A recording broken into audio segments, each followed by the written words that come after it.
I'm Jordan Raynor, and this is the Word Before Work.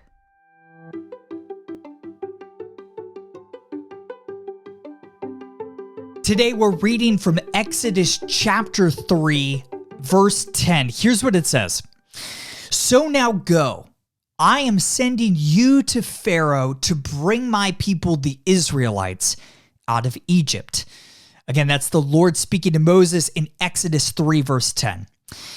Now, before this passage, God had just said he would free the Israelites from their oppressive work conditions in Egypt, which undoubtedly brought Moses great joy.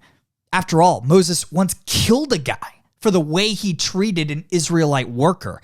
See Exodus chapter 2, verses 11 through 12. But what God said next certainly broke Moses' grin. I am sending you, Moses, to do this work. Exodus 3:11 through 4:10 records 4 excuses that Moses makes for why he's not the right person for this job.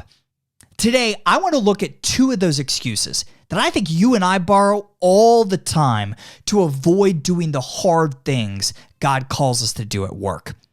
Here's excuse number 1. I'm not qualified.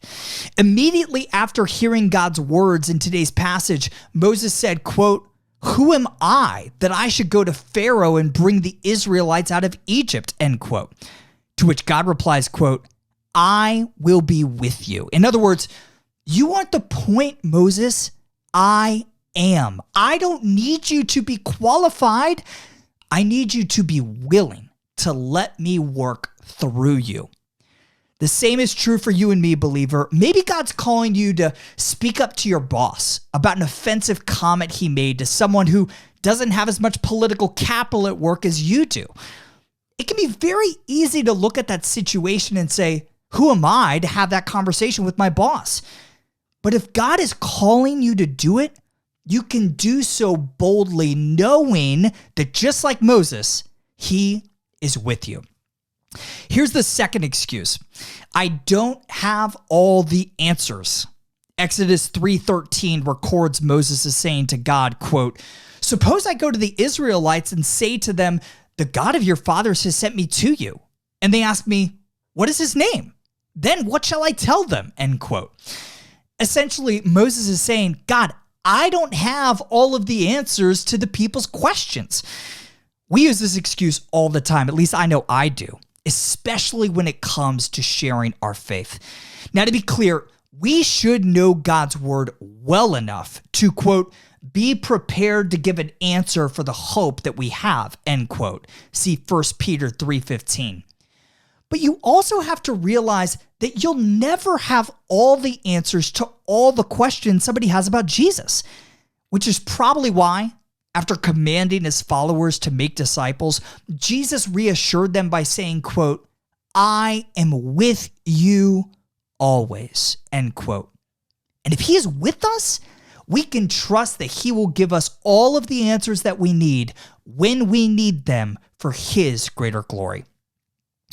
What excuses are keeping you from doing the thing God has called you to do in your work today?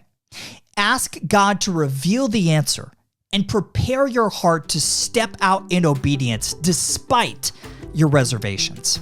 Today's devotional only scratches the surface of how God's word connects to our work.